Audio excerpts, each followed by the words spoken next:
ఐటీలో ఎంట్రీ కావాలా? Training software engineer గా అజా కోడింగ్ ట్యూటర్ లో 2 వీక్స్ ట్రయల్ పీరియడ్ లో వెంటనే చేరండి. తెలుగు రాష్ట్రాల్లో వందే భారత్ రైళ్లు పరుగులు పెడుతున్నాయి. ప్రజల అవసరాలు, రైళ్ల రద్దీ నేపథ్యంలో దేశవ్యాప్తంగా కేంద్రం తీసుకొచ్చిన వందే భారత్ రైళ్లకు ఏపీ, తెలంగాణలో మంచి ఆదరణ లభిస్తోంది. ప్రయాణం సమయం తక్కువగా, సౌకర్యవంతమైన సీటు, అలాగే ఇతర ఫీచర్లు ఉండడంతో చాలామంది ఈ ట్రైన్స్ను ప్రయాణించేందుకు ఆసక్తి చూపుతున్నారు. ఈ నేపథ్యంలో మరికొన్ని వందే భారత్ ఎక్స్ప్రెస్లు ఏర్పాటు చేయాలంటూ పలు చోట్ల నుంచి డిమాండ్లు వస్తున్నాయి.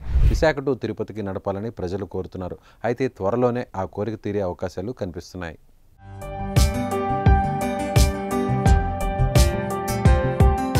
రాష్ట్రంలోని ప్రముఖ పుణ్యక్షేత్రం తిరుపతికి నిత్యం లక్షలాది మంది ప్రజలు తరలి వెళ్తారు. తెలుగు రాష్ట్రాల నుంచి ఎక్కువ మంది రైళ్ల ద్వారా ప్రయాణం చేసి తిరుపతికి చేరుకుంటారు. అందుకే తిరుపతికి వెళ్లే రైళ్లన్నీ నిత్యం నిండుగా కనిపిస్తాయి. విశాఖ నుంచి మరింత రద్దీ ఉంటుంది. దీంతో విశాఖ నుంచి తిరుపతికు వందే భారత్ కేటాయించాలని ఎంపీ శ్రీభరత్ కేంద్రానికి విజ్ఞప్తి చేశారు.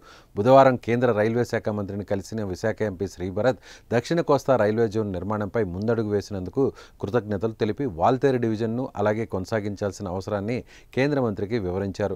అలాగే విశాఖపట్నం, తిరుపతి మధ్య వందే భారత్ ఎక్స్ప్రెస్ రైలు నడపాలని కోరారు. దాంతో పాటు విశాఖపట్నం, అదేవిధంగా సికింద్రాబాద్ వందే భారత్ ఎక్స్ప్రెస్ రైలుకు దువ్వాడలో షాపింగ్ ఇవ్వాలని విజ్ఞప్తి చేశారు. విశాఖపట్నం, బెంగళూరు మధ్య ప్రతిరోజు రైలు నడపాలని వినతి పత్రం సమర్పించారు.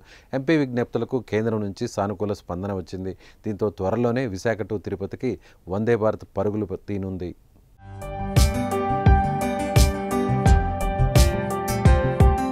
కొద్ది రోజుల కిందట విశాఖ నుంచి దుర్గ్ వందే భారత్ ప్రారంభమైంది. దీనికి ఆశించిన స్థాయిలో ఆదరణ లేదని రైల్వే అధికారులు గుర్తించారు. ఈ రైలుకు మరిన్ని బోగీలు కేటాయించి విశాఖ, తిరుపతి మధ్య కొనసాగించే ప్రతిపాదనపైన చర్చ జరుగుతోంది. అయితే ఈ నిర్ణయం అమలులో వచ్చే సమస్యలపైన అధికారులు అధ్యయనం చేస్తున్నారు. విశాఖ నుంచి తిరుపతికి వందే భారత్ స్లీపర్ కేటాయించాలనేది రైల్వే అధికారుల మరో ప్రతిపాదనపైన కసరత్తు చేస్తున్నారు. దీని కారణంగా దూర ప్రయాణం కావడంతో ప్రయాణికులకు మరింత సౌకర్యవంతంగా ఉంటుందనే అభిప్రాయం వ్యక్తమవుతోంది.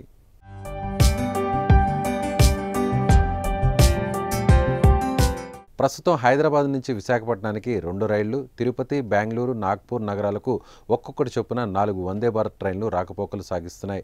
విశాఖ నుంచి దుర్గ్కు ఓ వందే భారత్ నడుస్తోంది. ఇప్పుడు విశాఖ నుంచి తిరుపతికు మరో ట్రైన్ పరుగులు తీస్తే ప్రయాణికులకు ఇక పండగే.